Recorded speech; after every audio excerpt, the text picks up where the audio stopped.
আসা উচিত ছিল। উনি রাজ্যের প্রশাসনিক কর্ত্রী, অ্যাডমিনিস্ট্রেটিভ চিফ। আনন্দপুরের গোডাউনে ভয়ঙ্কর অগ্নিকাণ্ড, কতজনের মৃত্যু হয়েছে এখনো পুলিশও জেনে উঠতে পারেনি। সবাই পুরো ভস্মীভূত হয়ে গেছে, পুড়ে ঝলসে গেছে। সেদিন রাতে ওখানে কতজন ছিল কেউ জানে না। এখন অব্দি মনে করা হচ্ছে প্রায় 27 জনের মৃত্যু হয়েছে। এতটাই দেহ পুড়ে গেছে, ডিএনএ পরীক্ষা করে খুনটা কার দেহের হার সেটা প্রমাণ করতে হচ্ছে।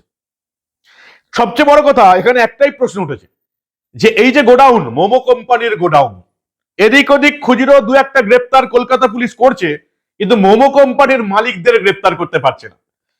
আজকে শুভেন্দু অধিকারী ওখানে কলকাতা হাইকোর্টের অনুমতি নিয়ে ওখানে র্যালি করছেন। তারও একটাই প্রশ্ন, মোমো কারখানার মালিকদের গ্রেপ্তার নয় কেন? আরে কি করে গ্রেপ্তার করবে? মমতা বন্দ্যোপাধ্যায়ের বিদেশ সফর সঙ্গী, রাজ্য সরকারের সঙ্গে ওতপ্রোতভাবে জড়িত আছে, তৃণমূলের ভোটের ফান্ডিং করে মোমো কোম্পানির দুই মালিক, তাদেরকে কি গ্রেপ্তার করা সম্ভব? কেন মমতা ওখানে গেলেন না? কেন তৃণমূলের তরফ থেকে কোনো হইচই নেই? মুর্শিদাবাদের একজন পরিযায়ী শ্রমিক, মমতা বন্দ্যোপাধ্যায়ের বন্ধু রাজ্য ঝাড়খণ্ড, হেমন্ত সোরেনের রাজ্যে অস্বাভাবিক মৃত্যু হয়। পরবর্তীকালে প্রমাণ হয় সে আত্মহত্যাই করেছিল। হেমন্ত সোরেনের পুলিশ রিপোর্ট দিয়ে জানিয়েছে।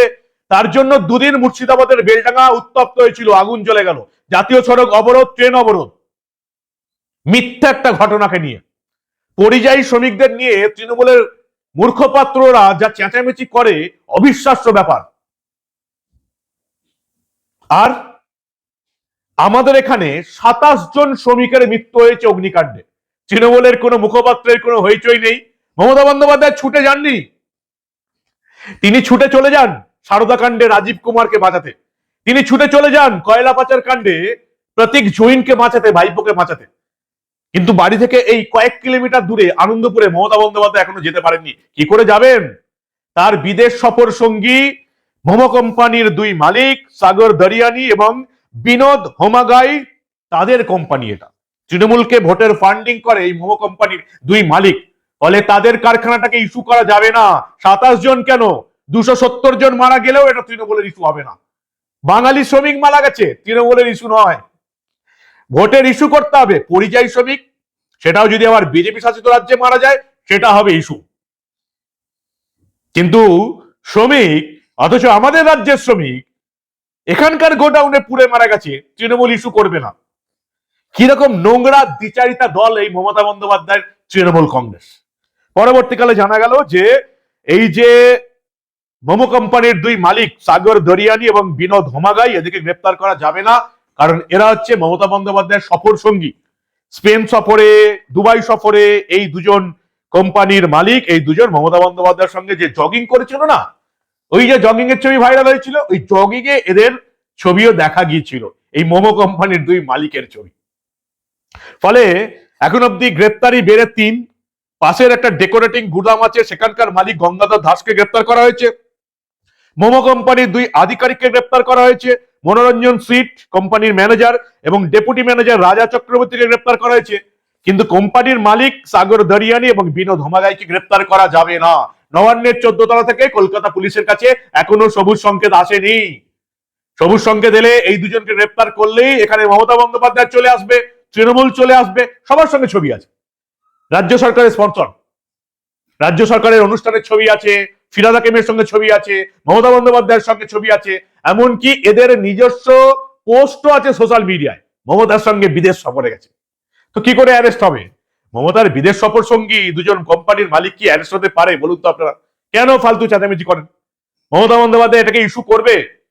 একজন পরিযায়ী শ্রমিক যদি আত্মহত্যা করে সেটা ইস্যু হবে বিজেপির বিরুদ্ধে, নির্বাচন কমিশনের বিরুদ্ধে। আর নিজের রাজ্যে 27 জন 30 জন শ্রমিক জ্বলন্ত পুড়ে মরলে, জীবন্ত পুড়ে মরলেও কোনো ইস্যু হবে না। মমতা বন্দ্যোপাধ্যায় সেটাকে ইস্যু বানাতে স্পটে যাবেন না।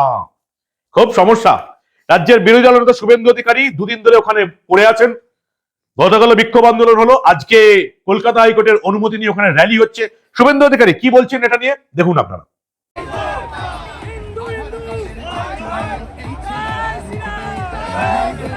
আসা উচিত ছিল। উনি রাজ্যের প্রশাসনিক কর্ত্রী, অ্যাডমিনিস্ট্রেটিভ চিফ। এবং আপনারা দেখেছেন ফিরাদ হাকিম এসেছেন, তিনি পৌরমন্ত্রী, এবং মেয়র অরূপ বিশ্বাস এসেছেন, সুজিত বোস 32 ঘন্টা পরে এসেছেন, তৃণমূলের অন্যান্য কাউন্সিলররা এসেছেন, কাউকে বাধা দেয়নি। আমি কালকে দুর্গাপুর থেকে বলেছি যে আগামীকাল আমি 20 জন এমএলএ নিয়ে দূর থেকে কোনো প্রমাণ বা যা যা চলছে ইনভেস্টিগেশন অসুবিধা না করেই দূর থেকে একটু দেখবো, এটা কর্তব্য আমাদের। যেহেতু রাজ্যের শাসক দল তার কর্তব্য পালন করেনি, মুখ্যমন্ত্রী করেনি, এটা বিরোধী দলনেতা এবং বিরোধী দলের এমএলএদের কাজ। এটা তখনই রাত্রিবেলা এরা 163 এম্পোজ করেছে আমাদেরকে আটকানোর জন্য। এটা খুব দুর্ভাগ্যজনক। এবং পুলিশকে এইভাবে for the party, by the party, of the party সিস্টেমে চালানো হচ্ছে, যেখানে ফিরহাদ হাকিম মন্ত্রী, মেয়র অরূপ বিশ্বাস মন্ত্রী, সুজিত বোস মন্ত্রী, তারা সুযোগ পান। মন্ত্রী পদমর্যাদার বিরোধী দলনেতায় সুযোগ পায় না, তাকে আটকানোর জন্য 163 হয়। তার সাথে সাথে আজকে মিছিলটাও বাতিল করেছিল আমাদের মনোরঞ্জন জোরদার জেলা প্রেসিডেন্টকে হাইকোর্টে যেতে হয়েছিল। হাইকোর্ট পরিশেষে অনুমতি দিয়েছে কাল 11টা থেকে 3টে আমরা হাইকোর্টের নির্দেশিত পথে জমায়েত করব। 12টার সময় প্রসেশন শুরু হবে, শান্তিপূর্ণ প্রসেশন হবে। থানা থেকে 200 মিটার দূরে আমাদের মিছিল পৌঁছাবে, সেখানে আমরা মিছিল করার প্রতিবাদের কারণ জানাবো এবং একটা জেলা প্রেসিডেন্টের নেতৃত্বে একটা ছোট ডেলিগেশন রাজ্যের ডিজির উদ্দেশ্যে, চিফ সেক্রেটারির উদ্দেশ্যে একটা জ্ঞাপন থানাতে দেবে, যাতে ঊর্ধ্বতন কর্তৃপক্ষকে পায়। আমাদের মূল বক্তব্য হচ্ছে এই যে এক একটা যৌতুকগৃহ কলকাতা বা বৃহত্তর কলকাতায় তৈরি হয়েছে, এর জন্য স্থানীয় তৃণমূল কংগ্রেস এবং স্থানীয় থানাগুলি দায়ী। এখানে যে গোডাউনটা ভাড়া দেওয়া হয়েছে 1.5 লক্ষ টাকা ভাড়া পান এবং তার মধ্যে 60,000 টাকা স্থানীয় বিধায়কের প্রতিনিধির হাতে এখানকার মালিক দিয়ে দেন প্রতি মাসে। এই যৌতুকগৃহ না আছে লাইসেন্স, না আছে অগ্নি নির্বাপক ব্যবস্থা, না আছে কিছু। এই এত বড় মৃত্যুর মিছিল, এর পরেও মুখ্যমন্ত্রী সরকার রিল্যাক্টেন্ট কেন ফায়ার ব্রিগেড মিনিস্টার তার দায়িত্ব স্বীকার করে রেজিগনেশন দেবেন না? কেন মুখ্যমন্ত্রী এখানে আসবেন না? মুখ্যমন্ত্রী কোথায়? আপনাকে দেখতে পাওয়া যায়, আপনাকে এখানে দেখতে পাওয়া গেল না কেন? আপনি কোথায় আমরা জানতে চাই, বাংলা জানতে চাই। মমতা বন্দ্যোপাধ্যায় মুখ খুলেছেন, তিনি আবার এই মোমো কোম্পানির নামও নিয়ে নিয়েছেন, যদিও ঠিক করে নিতে পারেননি। সমস্যা হচ্ছে মোমো কোম্পানি আবার তাদের যে 3 জন ডাইরেক্ট লোক মারা গেছে তাদেরকে সারা জীবনের স্যালারি 10 লাখ টাকা ক্ষতিপূরণ ঘোষণা করে দিয়েছে। Wow wow momo company. বাকি 27 জনের কি হবে? বাকি যে শ্রমিকরা ওখানে পুড়ে মারা গেল তাদের টাকা কে দেবে? শুধু 3 জন নিজের কোম্পানির লোককে টাকা দিলে হবে? মমতা বন্দ্যোপাধ্যায় তার 21 সেকেন্ডের ভিডিওতে মোমো কোম্পানির নাম বলেছে। কি বললেন মমতা বন্দ্যোপাধ্যায় দেখুন আপনারা। কালকে আমাদের কিছু বন্ধু প্রাইভেট কোম্পানিতে কাজ করতে গিয়ে মারা গিয়েছেন। আমি ববিকে পাঠিয়েছিলাম, অরূপকে পাঠিয়েছিলাম, তাদের পরিবারকে 10 লক্ষ টাকা করে বাও মোমোও দিচ্ছে, ওয়াও মোমো, এবং ডেকোরেটররাও 5 লাখ টাকা করে দিচ্ছে।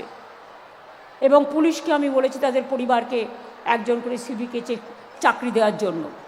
এখন অবধি যেটা জানতে পারছি 16টি দেহাংশ ডিএনএ পরীক্ষার জন্য পাঠানো হয়েছে। পুলিশের কাছে 27 জনের নিখোঁজ থাকার অভিযোগ এখন অবধি এসেছে। কতজন মারা গেছে কেউ জানে না। মমতা বন্দ্যোপাধ্যায় চুপ, তৃণমূল কংগ্রেসের মুখপাত্ররা চুপ, কোনো ইস্যু নয়। একজন আত্মহত্যা করলে বড় ইস্যু, 2 দিন ধরে আগুন জ্বলবে। আর 27 জন মারা গেলেও ইস্যু নয়। কেন?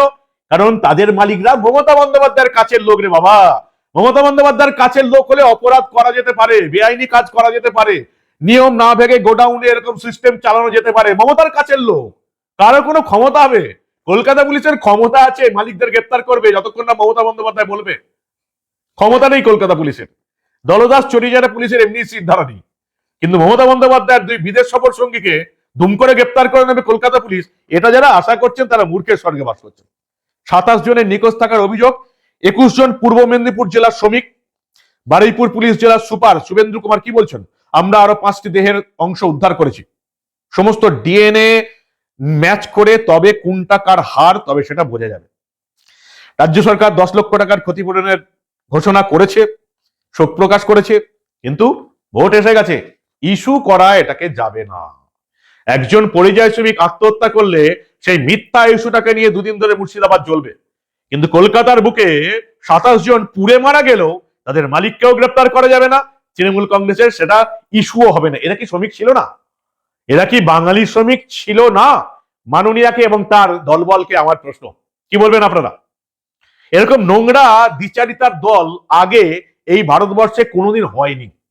এরকম চোর চিটিংবাজ নোংরা দল এই ভারতবর্ষের রাজনীতিতে আগে কোনোদিন আসেনি। যত তাড়াতাড়ি এই দলটাকে ক্ষমতা থেকে সরাতে পারবেন, পরিবর্তন করতে পারবেন, তত তাড়াতাড়ি সবার মঙ্গল।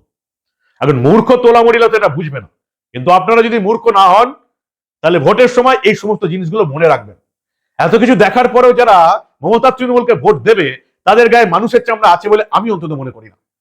এত কিছু দেখার পর 27টা শ্রমিক মারা গেল, 27 জন শ্রমিক মারা গেল, তৃণমূল এখন উদাসীন, মমতা বন্দ্যোপাধ্যায় উদাসীন। এত দেখার পরেও যারা তৃণমূলকে ভোট দেবে, পাপের ফল তৃণমূলের সঙ্গে তাদের কেউ পেতে হবে। কি বলবেন আপনারা? পরিবর্তন চাই, না হলে আমাদের বাঁচার রাস্তা নেই। এই চোর চিটিংবাজ তোষণবাজ দলটাকে হারাতেই হবে, প্রত্যেককে ভোট দিতে যেতে হবে। হিন্দুদের ভোটের হার 63% মাত্র। সবাই ওই কচি পাটার মাংসের ঝোলকে ভোটের দিন ঘরে বসে টিভি দেখে, সিনেমা দেখে, আর ভাবে অনেকেই তো ভোট দিতে যাচ্ছে, আমি গিয়ে কি করব। 63% হিন্দু ভোট দিতে যায়। এই 63%টা যদি অন্তত 83% অব্দি না যেতে পারে তাহলে পশ্চিমবঙ্গ শেষ। আপনাদেরকে অন্য রাজ্যে পালাবার পথ দেখতে হবে। কি বলবেন আপনারা? আপনাদের মূল্যবান এবং গুরুত্বপূর্ণ মতামত জানান দা নিউজ বাংলার কমেন্ট সেকশনে। দেখতে থাকুন দা নিউজ বাংলা। আমরা আবার বাংলায় ঘটে যাওয়া এই ধরনের অনেক খবরই চেপে রাখতে দেব না।